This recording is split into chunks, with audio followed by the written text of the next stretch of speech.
Dilks versus, looks like Colossus Eldrazi on the left. Now, Travis Gibson, actually someone who actually used to work behind the scenes here at Star City Games on the SCG Tour, he piloted the Eldrazi deck to, I believe, a top 4 finish at his regionals, but it might have just been a top 8. And we actually played it on Versus Live this week.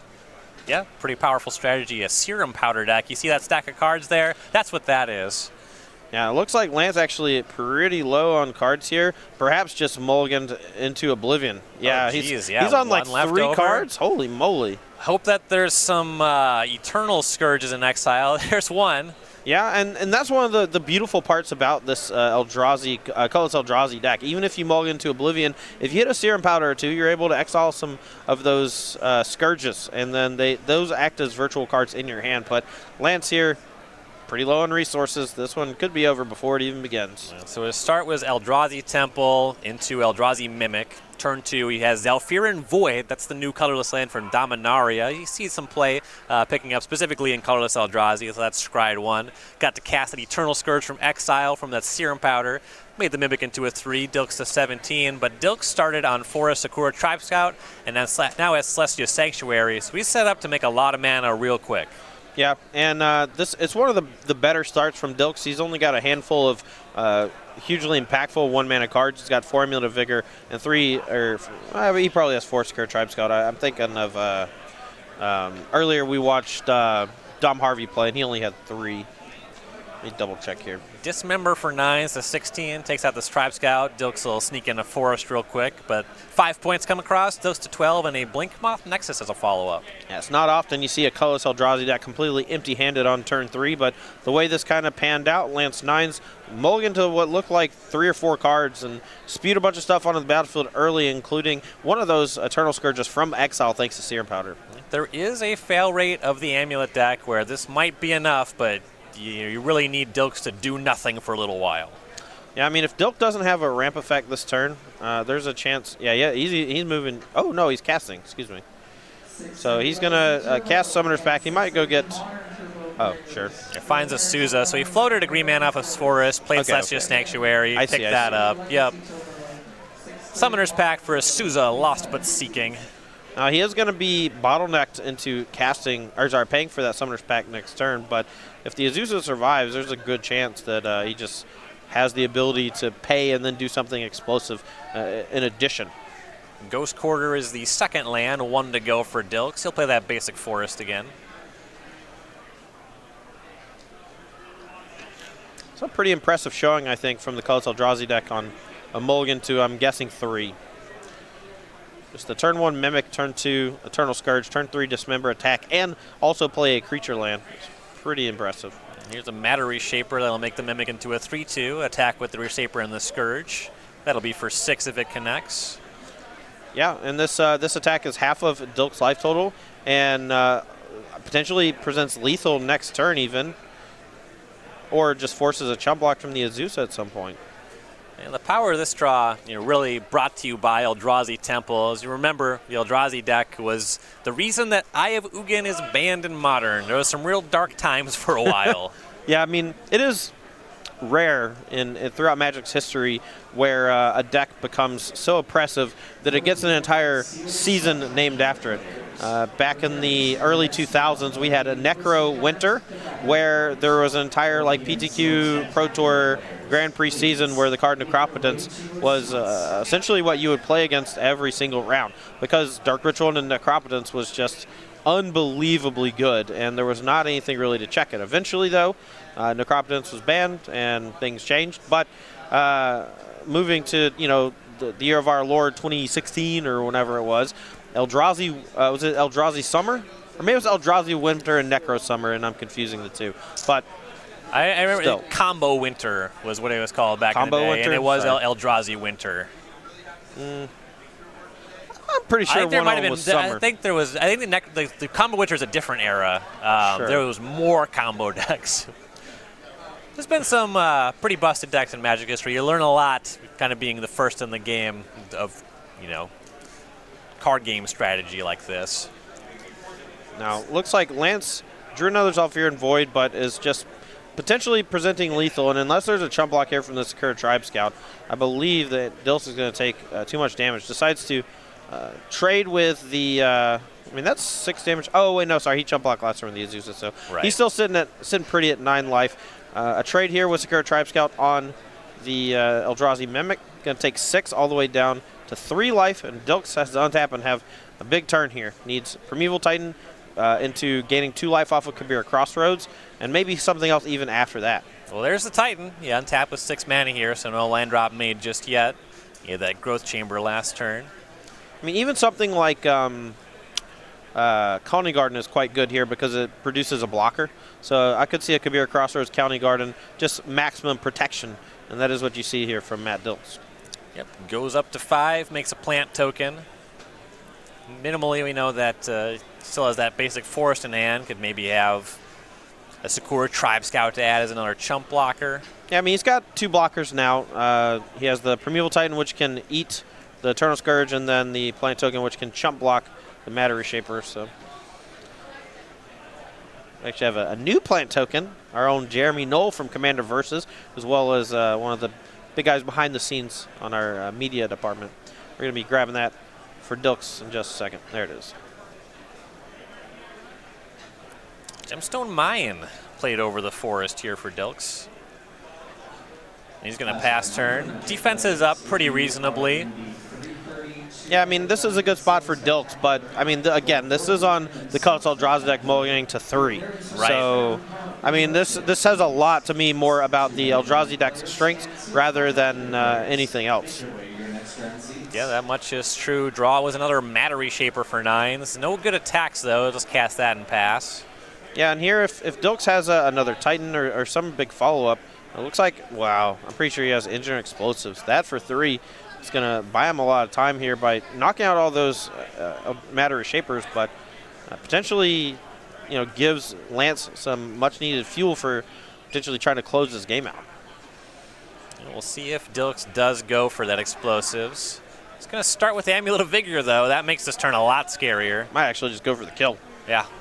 He can Explosives for X equals 2 and then do the whole shebang where he goes and gets a double strike land, and I guess it's not quite it. He can't get both of those lands and activate both of them right now and use the Explosives. It's weird to be looking at 8 mana, 9 now with that forest and say it's not enough in the modern format. Well, you know. We got a Transmute here of Talaria West, probably going to go get Summoner's Pact, and that's going to go get Primeval Titan. And then Primeval Titan is going to go get the whole shebang, the Boros Garrison, and the Slayer Stronghold, which is going to give the fresh one haste. And that is what you're seeing here. Yeah, and then both of them get to attack, too. So now we can go get multiple bounce lands, Vesuva, to copy the Boros Garrison, as well as some home to give double strike. And with all of these creatures trampling, this should be enough to close the game. Yeah, 2 Titans come across. Here's 2 Titan triggers. I mean, it's currently 14 with no blocks without activating Sunhome. Sunhome adds another 8 to the pile, which is 22. It looks like 7 toughness on the other side. It might be 1 short with a triple chump, but he's also triple chump blocking, so, you know. And that was my quick maths. That's the best kind of math. You know.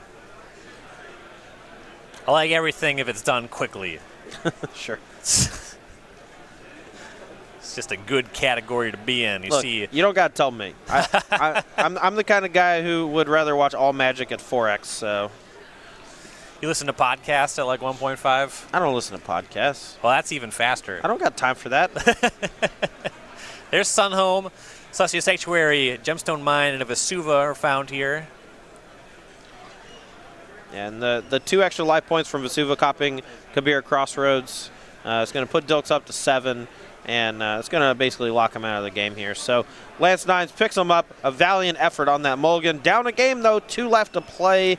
Let's see if this sideboard can dig him out and if he can keep a hand that has more than 3 cards. As you might suspect, you don't get a lot of options when you sideboard with a colorless strategy. So for Lance Nines, we're looking at 4 Leyline of the Void, 3 Relic Progenitus, 3 Spatial Contortion, 3 Ratchet Bomb, a Warping Whale, and a Pithing Needle. maybe the Pithing Needle. I just wanted to say nope on every one of them. Yeah, you had such good momentum. Oh, yeah. Can't break that up. There's a small chance Warping Well comes in because it can counter an Ancient Stirrings or maybe a sideboard card, but I doubt it. Ratchet Bomb could come in if he's dangerously afraid of Amulet of Vigor, because it also kind of attacks Sakura Tribe Scout, but the Tribe Scout still gets to play the land, so it's not even very good there.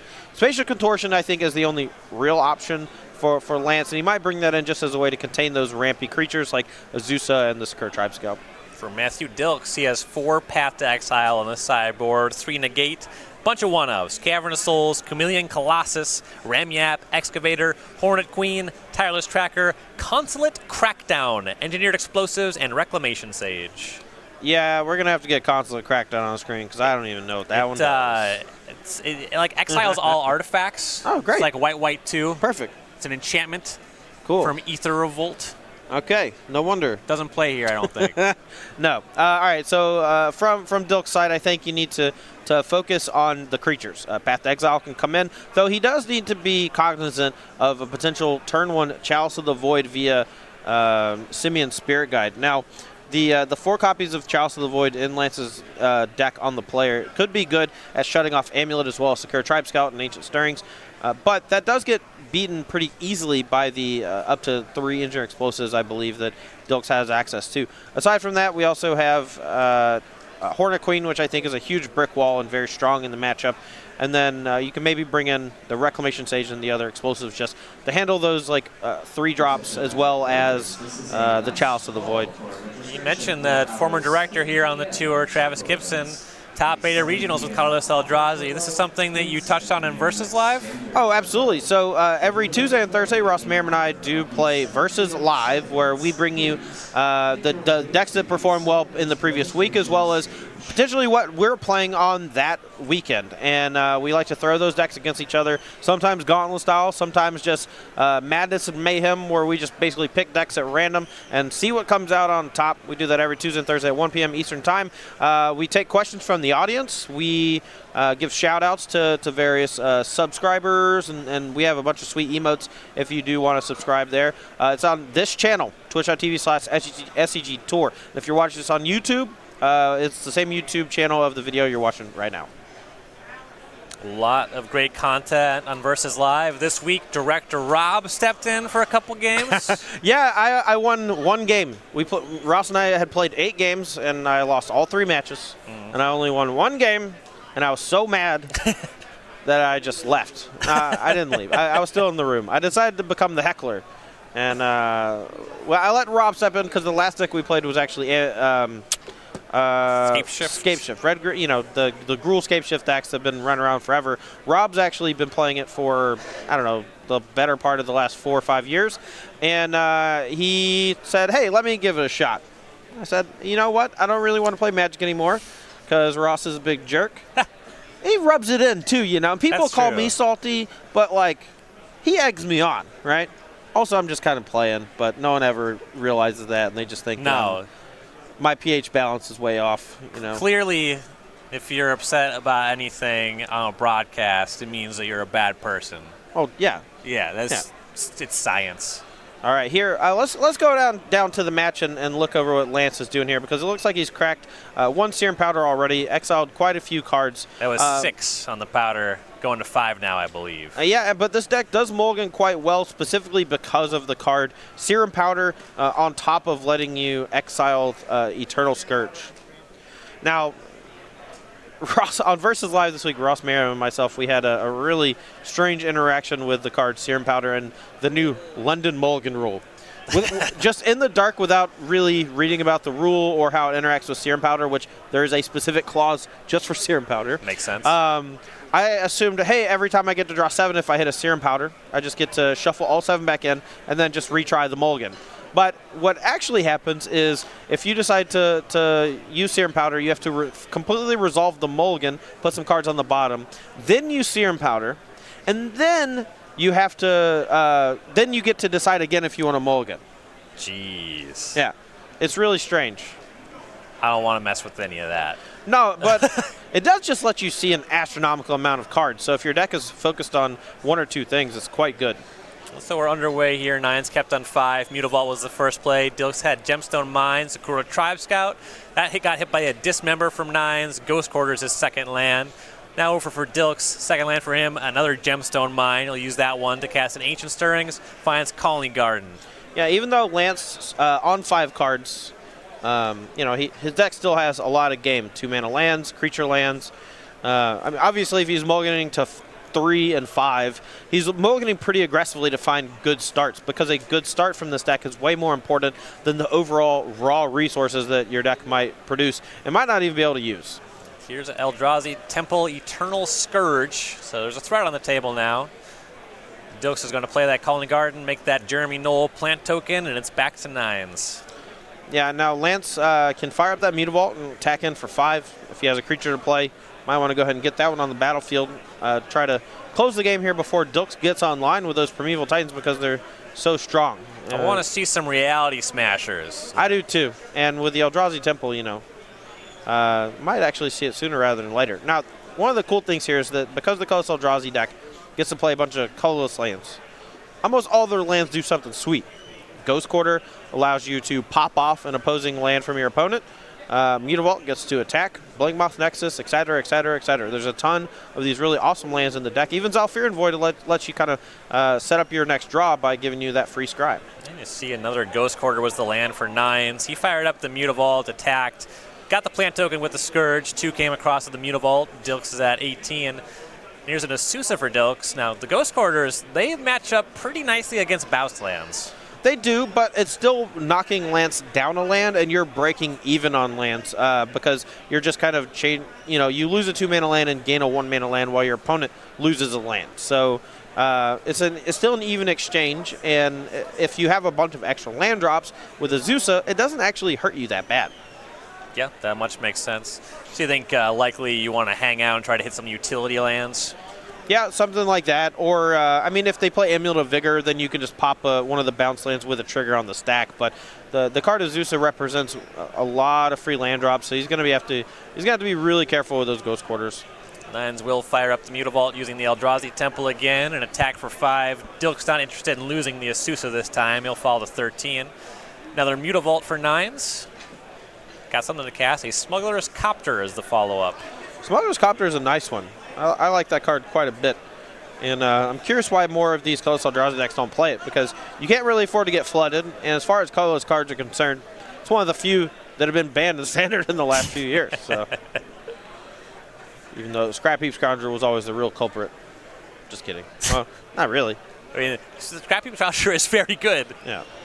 Of the Standard Pro Tours that Scrap Heap Scoundrel was legal, I believe it has more copies in top 8s than any other card ever.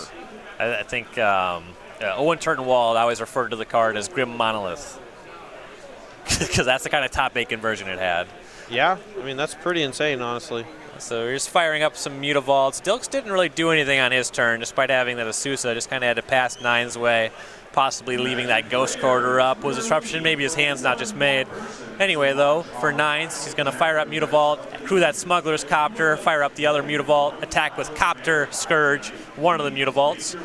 Loot with the Copter, discards Blinkmoth Nexus, and here's Dismember on the Asusa, 9s to 12. This is going to prevent a chump block from Dilks and also potentially lock out Azusa from bounce lands and stuff. But if Dilks has a Path to Exile in hand, this isn't a lethal attack. And as you see, Dilks is actually going to Path to Exile on his own creature in response to that Dismember, and it's going to ramp him up to 5 and potentially 6 next turn with untapped land. You know what 6 mana means? Primeval Titan. Primeval Titan. It's a good one. Sure is. Now, Dilks doesn't have a slew of forests. If I'm not mistaken, there are just 2 forests. Oh, no, there's 4. Never mind, I'm stupid. I was going to say Lance could just use Ghost Quarter aggressively and try to strip mine Dilks off of 6, but with 4 total forests, it's going to be virtually impossible. Yeah, makes it tough. The attack for 8 does connect. Dilks is at 5, and now we'll go back his way. Does he have a way to deploy Primeval Titan this turn? There's Forest, there's Titan. That's easy. Yeah, and he loses 2 lands in the process, but he's going to get them right back off of this Primeval Titan. And honestly, that was potentially a huge misstep from Lance, trying to prevent a chump block from the Azusa, but instead just enabled that Path to Exile to find the land. Matthew might have had to go chump block into Path to Exile anyway, and then Lance would still have a card in hand either to use with his Looter Scooter, the Smuggler's Copter, or potentially just shrinking that Primeval Titan when it blocks.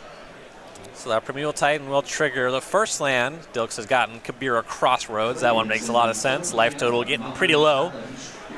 Let's see what the second land is. Now, notably, these two lands enter the battlefield at the same time, so if Vesuva can't copy Kabira Crossroads, he actually has to copy the Colony Garden. They don't see each other. Clone effects are weird like that. But a chump blocker here is actually effectively worth more life than the two from Kabira Crossroads because it can potentially block the Scourge. Sure. And that is the find. So we'll go up to 7 off of the Crossroads. Gets that plant token from the Vesuva. I mean, he's not out of the woods yet. You know, the Matthew Dilks can't really do a bunch of damage next turn. The Ghost Quarter protects from the Sun Home. And the Smuggler's Copter flies, so it can't be blocked. With that said, I don't think Lance can actually produce lethal this turn. And that's going to let Dilks attack and do some pretty disgusting stuff over the next few turns. Primeval Titan is just such a powerhouse once it gets on the battlefield. Nines is going to fire up Mutavault, use that to crew Copter. That's the solitary attacker here. He'll loot. Looks like 2 Simian Spirit Guides is the holdings. Yeah, and unfortunately he has to discard one, so can't even use one to cast the other. And with that Primeval Titan looming on defense, can't really afford to attack with the Mutavault and the Eternal Scourge either. So Dilks down to 4 off of that Copter hit. Lance thinking about going after some lands here with those Ghost Quarters. I'm curious what he decides to do. Definitely was an argument for hitting the Sun Home while Dilks was tapped out. Yeah, I agree with that. It doesn't get a lot better than killing the Double Strike land. There's no red mana for it just yet. So that's a thing. Sure, that makes sense, I suppose. You know, those Gemstone Mines, they did destroy themselves. You don't always see that happen. They're usually picked up with bounce lands. I don't think I've seen it happen in this deck more than once. And we saw it happen twice in a single turn. So. Yeah. Dilks here just trying to piece together a win. He seems like he's been struggling against these anemic draws from the Colorless Eldrazi deck. It's possible this is a pretty bad matchup, and Lance just a bit unfortunate in his draws. Not able to apply enough pressure in the first few turns just because he's stunted on overall resources. Yeah, mulligan to like 3 or 4 into mulligan into 5. Not a good way to go out. Did come into this round at 7-0 though, so yeah. he's locked for day 2. Yeah, absolutely. And I think the Colorless Eldrazi deck, when the draws are good, the deck is great. And it has a lot of looks at those good draws because it has the Serum Powder and it can effectively use a mulligan like a Tolarian Winds, looking for that powerful land of Eldrazi Temple. Here's an attack with Primeval Titan. Celestial Sanctuary and Boros Garrison are found. Yeah, I don't know what I would do here if I'm Lance, but I think you just got to pop that Sun Home at some point. It just represents so much potential damage with a Primeval Titan. And right now, with Dilks doesn't have access to red, could just do it right now. Could also just hit the Boros Garrison and lock Dilks out of potentially the ability to... Ooh. Okay, so there's 2 bounce land triggers on the stack. So Nines is going to go ahead and Ghost Quarter both the Colony Garden and the Kabira Crossroads, so Dilks can't pick those up and redeploy them. I kind of love this. Those 2 bounce lands represent an extra plant and an extra 2 life, thanks to the bounce lands from the Primeval Titan. And if he had something like Azusa, he could just play both of them again in the same turn, producing a second and third blocker, as well as putting himself up to 6 life. It's not bad. Primeval Titan still attacking. Yeah, but it's not lethal. And if he can't, I mean, I guess he could just double strike next turn with the Boros Garrison and the Sun Home. So it's tough, but he's got to try to peel something like Reality Smasher right now and hope that Dilks doesn't have anything. So Titan did connect. Nines down to 6. Follow up for Dilks. He picked up 2 of his forests with those bounce lands. He's going to cast a Sousa and now just replay those forests.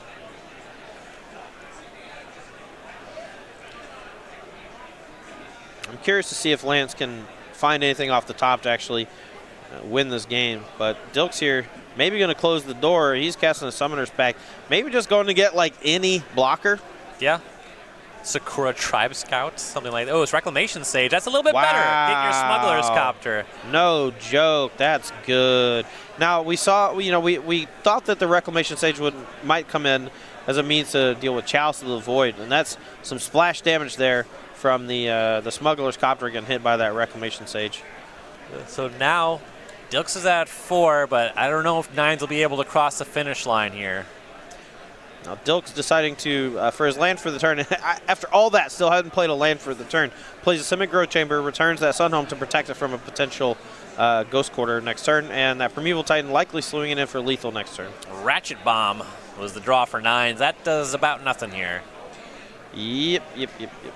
So, just a little too much, I think, for Lance to deal with, especially on a Mold 3 and a Mold 5. That should be all she wrote for Dilks. Don't go anywhere, though. After this match, we are going to have a backup time-shifted match. We've been trying to bring y'all a lot more raw Magic footage this year on the SCG Tour to keep you hooked. A lot less commercials. We got to pay the bills, but at the same time, we usually give you another match, sometimes 2x speed, sometimes 3 or 4x speed, but another match nonetheless, especially against a lot of our great players here on the tour. Yeah, more Magic always a good thing. Also, I like that they're fast. You speed them up. Some quick hits. Yeah. Now, there's nothing to be done here. Lance has a Spear Guide and a Ratchet Bomb. He can Ratchet Bomb for 0 and pop off the Jeremy Knoll token, but he can't quite activate both Mutavaults, and even if he could, just 2 blockers on the other side of the table. And this Primeval Titan with Double Strike should be more than enough to clean this game up. Just cast Ratchet Bomb. You see Dilks had the die on top of the library. He's ready to pay for the pack. That's what Nines was hoping wouldn't happen. Matthew Dilks is going to take this down 2-0 over Lance Nines. Dilks